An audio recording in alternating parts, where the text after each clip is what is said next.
कैसे हैं आप सब। आई होप आप सब अच्छे होंगे, स्वस्थ होंगे और मस्त होंगे। तो आज के ब्लॉग की स्टार्टिंग कर रही हूँ मैं शाम से। शाम का टाइम है, शाम के लगभग 5:30, लगभग नहीं 5, 5:30 ही बज रहे हैं। और मैंने ना अपने लिए बनाई है गर्मा गर्म चाय। देखिए, जो काफ़ी हद तक ठंडी हो चुकी है क्योंकि बहुत ज़्यादा तेज़ गर्म चाय मैं पी नहीं पाती हूँ ना। और इसी के साथ मैं बहुत सारा काम भी लेकर बैठी हूँ। ये देखो, मैं आपको दिखा देती हूँ। ये मेथी और पालक जो है ये मुझे साफ़ करने हैं। इसके अलावा इतना सारा लहसुन लेके बैठी हूँ। तो करूँगी इसको छील के और इस कांच की बोतल में भर लूँगी। तो फिर बार बार वो प्रॉब्लम ख़त्म हो जाती है, एक हफ्ते की प्रॉब्लम ख़त्म। ये बार बार लहसुन को छीलने के लिए बैठो, और मेरे यहाँ तो फिर वैसे भी लहसुन खाते ही हैं। तो मैंने कहा क्यों ना ब्लॉग की स्टार्टिंग कर ली जाए। और मैं आपको क्लियर बता दूँ कि मुझे नहीं पता है कि मैं इस ग्रीन जो ये सब्जी रखी हुई है ना, इसका मैं साग बनाऊंगी या फिर मैं इसके पराठे बना दूंगी। मुझे कुछ नहीं पता है। वैसे तो मैंने ये सोचा था कि मैं चूल्हे पे एक दिन खाना बनाऊंगी, लेकिन अभी क्या है, ठंड थोड़ी डाउन हो गई है। और फिर जब मैंने इनसे बोला ना, तो ये बोले कि अब छोड़ना, सब सर्दी भी नहीं रही, अब क्या करेगी ज़बरदस्ती में अपन इतना फैलाएंगे। तो इन सर्दियों में तो मेरा चूल्हे पे खाना बनाने का ड्रीम ही रह गया। नेक्स्ट सर्दियों में बनाएंगे। और फिर थोड़ा सा क्या है कि ना, मेरे दांतों में थोड़ी सी प्रॉब्लम हो रखी है, थोड़ा दर्द है मेरे दांतों में। तो साग वगैरह के साथ में तो फिर बाजरे की रोटी का मज़ा आता है, बाजरे की या मक्के की रोटी हो, और वो मैं फ़िलहाल खा नहीं सकती हूँ। तो ट्रीटमेंट चल रहा है, लेकिन होता है ना कि ट्रीटमेंट के बाद में एकदम हार्ड खाने के लिए डॉक्टर मना करते हैं, बोलते हैं सॉफ्ट सॉफ्ट चीज़ें खाइए ताकि प्रेशर नहीं पड़े और जो ट्रीटमेंट है वो सक्सेसफुली हो जाए। तो इस वजह से जो है ना, मतलब मैं बहुत ज़्यादा हार्ड चीज़ें नहीं खा रही हूँ। तो देखती हूँ, अगर मैं इसके पराठे बनाऊँगी तो मैं इसके साथ में लहसुन की चटनी बना दूँगी, तो अच्छी लगेगी खाने में। और अगर नहीं तो साग बनाऊँगी तो भी आप लोगों के साथ में रेसिपी शेयर कर दूँगी, क्योंकि जो भी बनाना है मुझे शाम में ही बनाना है। और हाँ, ज़रूरी नहीं है कि मैं शाम में ही बनाऊँ, ये भी हो सकता है कि मैं इसको उबाल कर रख दूँ, क्योंकि मैं आज ही जाकर आई हूँ डेंटिस्ट के पास में। तो आज जिस दिन मैं जाकर आती हूँ ना, उस दिन डेंटिस्ट बोलते हैं कि उस दिन थोड़ा सा हल्का खाना है, तो हो सकता है कि मैं शाम में केवल दाल चावल ही बनाऊँ। हाँ, पर यह है कि इतनी प्रिपरेशन मैं करके रख दूँगी कि इसको ना मैं साफ़ करके पानी से वॉश करके बॉईल करके और इसको पीस के, इतना काम करके मैं ना नाइट में ही रख दूँगी। अगर मेरा मन नहीं हुआ अभी बनाने का, तो मुझे खुद कुछ नहीं पता है, तो मैं आप लोगों को क्या बताऊँ। बाकी जहाँ तक है मेरा यही मुझे लग रहा है कि मुझे ऐसा कर लेना चाहिए। देखो, दांत के मामले में ना रिस्क नहीं लेना चाहिए, तो मैं यही सोच रही हूँ। इनको साफ़ कर देती हूँ, साफ़ करके और इसको जो है, जो भी इसकी प्रोसेसिंग है, धोना, उबालना, पीसना, वो सारी चीज़ें कर करा के इसको फ्रिज में रख देती हूँ। फिर देखूँगी कल मॉर्निंग में करते हैं। मॉर्निंग में करेंगे, इसका क्या करेंगे, मॉर्निंग में देखेंगे, या तो इसके पराठे बना दूंगी या फिर इसका साग बना दूंगी, जैसा भी मुझे ठीक लगेगा। चाय मेरी हो रही है ठंडी, तो चलिए मैं जल्दी से पी लेती हूँ चाय और करती हूँ ये सारा काम, और फिर शाम के खाने की भी तैयारी करनी है। तो चलिए बने रहिए वीडियो में। और अभी हाँ, आज जो इससे जस्ट पहले जो व्लॉग गया है ना, जो कल, मतलब जो ये शाम में शूट कर रही हूँ, लेकिन मैं यही बोलूँगी कि जो व्लॉग आपने कल देखा था, यानी कि जो व्लॉग आज गया है 8 तारीख, ये 9 तारीख को, तो मैंने दिखाया था कि मैंने कपड़े वगैरह वॉश किए थे, तो वो भी मेरे बहुत सारे पड़े हुए हैं। मुझे वो कपड़े भी तय लगा के रखने हैं। सामने रखते हैं तो तय हो जाता है, अगर मैं उनको ले जाकर अंदर कमरे में रख दूँ या चेयर पे रख दूँ तो फिर ये लगता है कि अरे चलो बाद में कर देंगे, लेकिन नहीं, मैंने इसीलिए उनको सामने रखा है। सामने रखूँगी तो खुद को भी टेंशन रहेगी ना कि भैया भी कपड़े तय अभी लगाने हैं। तो चलिए मैं पी लेती हूँ चाय, ये काम वगैरह करती हूँ, और उसके बाद बाकी के काम आप लोगों के साथ में शेयर करती हूँ और आपसे बातें भी करूँगी, जो भी होगी। और अभी 14 तारीख तक तो कम से कम यही रहेगा, मेरे हर व्लॉग में आपको वैलेंटाइन वीक सुनने को मिलेगा। तो फिलहाल वैलेंटाइन वीक है और बहुत ही अच्छी बहुत ही पॉजिटिव सी वाइब्स आ रही हैं चारों तरफ से, प्यार की और रोमांस की, अलग अलग तरीके की है, जैसा आप चाहे फील कर सकते हैं। आज चॉकलेट डे है, मैंने कहा था ना चॉकलेट खाना बिल्कुल मत भूलिएगा।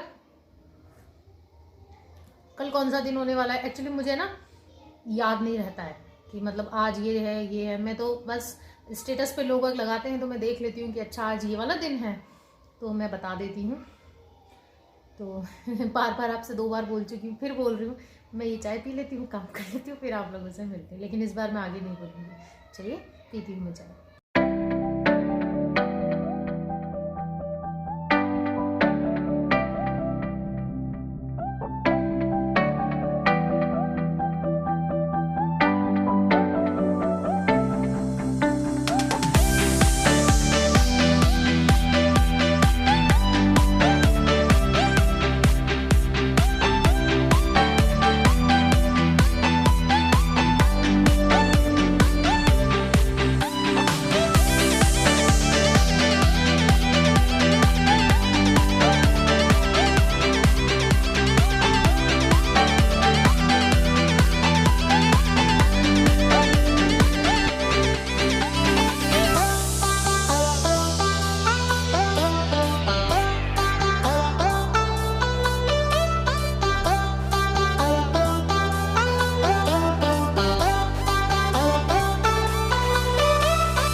हाँ जी डियर फ्रेंड्स, तो गुड मॉर्निंग आप सभी को। क्योंकि अगला दिन है और वीडियो मैंने रात में शूट की थी, लेकिन मैं ना उसको कंप्लीट नहीं कर पाई थी। और कंप्लीट इसलिए नहीं कर पाई थी क्योंकि मौका ही नहीं मिला।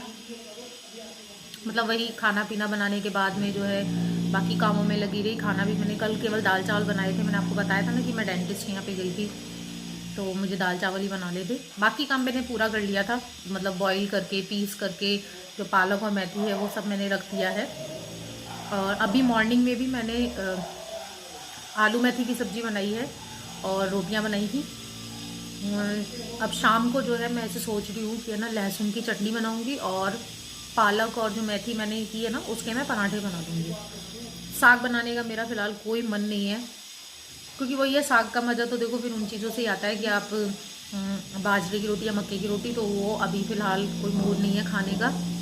तो यही सोचा फिर मैंने कि यार चलो, फिर मैंने कि साग भी क्यों बनाना, पराठे बनाऊंगी बढ़िया से और लहसुन की चटनी।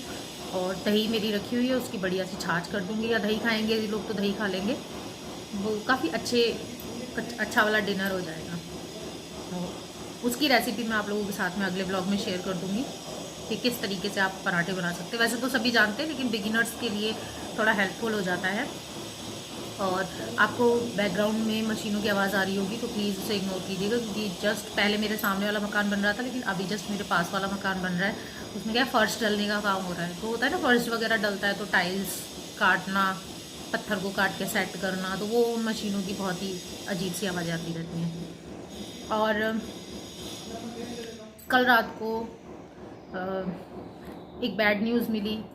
न्यूज़ ज़रूर बैड है, लेकिन जिनके बारे में मिली उनके लिए तो मैं यही बोलूँगी कि चलो ठीक है, देखो जाना सबको है, लेकिन अगर कोई इंसान बहुत ज़्यादा मुसीबत में है, बहुत ज़्यादा तकलीफ़ झेल रहा है, तो फिर उसका समय से चले जाना ही बेहतर होता है। तो मैं बात कर रही हूँ मेरी नानी की। तो कल रात को मुझे फ़ोन आया और मुझे पता चला कि मेरी जो नानी जी हैं वो कल रात को भगवान के पास जा चुकी हैं। और मतलब इससे मतलब मैंने पहले ना अपने नाना जी की 13वीं में जब मैं गई थी तो मैंने उसका व्लॉग शेयर किया था। तो जब कोई बड़े बुजुर्ग जाते हैं पूरे भरपूर, अपने नाती पोतों से भरपूर और हर जिम्मेदारी से फ्री होकर, तो देखो दुख तो हर किसी के जाने का होता है, लेकिन उस लेवल पे नहीं होता है कि जितना दुख एक जवान आदमी के जाने से होता है। दुख मुझे भी है मेरी नानी के, मतलब हमारा बचपन पूरा हमारे ननिहाल में हर साल जाना, छुट्टियां नानी नाना के साथ बिताना, और हमारा तो मन भी नानी नाना के यहीं लगता था। दादी बाबा के संग में इतना नहीं था, लेकिन नानी नाना के साथ में बहुत ज़्यादा प्रेम था हम लोगों का, तो बहुत अच्छा लगता था मुझे। तो वो तो हम नहीं देख सकते, लेकिन हाँ चलो ठीक है, वो बचपन था। अभी तो हम खुद बच्चों वाले हो गए हैं। तो यही है कि वो भी काफ़ी एज्ड थी, बिस्तर में थी, बिल्कुल एकदम बिस्तर में ही उनके सारे काम हो रहे थे। तो फिर है ना थोड़ा सा ऐसी हो गया कि यार तकलीफ़ ही पा रही थी वो हर तरीके से, कभी कुछ बीमारी कभी कुछ बीमार, तो वो बहुत टाइम से बीमार चल रही थी। फिर ऐसा होता है ना, फिर इंसान खुद ही मांगने लग जाता है कि चलो भगवान अब तो उठा लो, अब सारी जिम्मेदारियों से मुक्त हो गए। और उनकी एज भी मुझे एग्जैक्ट नहीं पता है, लेकिन जहाँ तक मैंने उनको लास्ट टाइम जब देखा था नाना के उसमें गए थे तब, तो वो होंगी 95 प्लस होंगी आराम से, 95 या 90 प्लस होगी उनकी एज। तो इस एज में अगर बड़े बुजुर्ग जाते हैं तो हम उनके लिए दुखी होने के बजाय सिर्फ इतना बस सच्चे दिल से ये प्रार्थना करनी चाहिए कि भगवान अब वो जहाँ भी जाएं भगवान उनकी आत्मा को शांति दे। ऐसी प्रार्थनाएं हम लोगों को करनी चाहिए। तो आज के ब्लॉग में इतना ही मैंने आप लोगों को बता दिया है, और आप लोगों से भी निवेदन है कि आप लोग भी हाथ जोड़कर एक बार प्रार्थना कीजिएगा कि मेरी नानी को भी परम धाम मिले, जो भी मतलब सुख मिले और उनकी आत्मा को शांति मिले। तो चलिए, आई होप आप लोगों को आज का वीडियो पसंद आया होगा। अगर अच्छा लगा हो तो एक लाइक दे दीजिएगा, अपने फ्रेंड्स एंड फैमिली के साथ शेयर कर दीजिएगा, और मेरे चैनल को सब्सक्राइब करना बिल्कुल मत भूलिएगा। फिर से मिलूंगी आपसे एक इंटरेस्टिंग ब्लॉग के साथ में, तब तक के लिए bye bye, take care, stay healthy.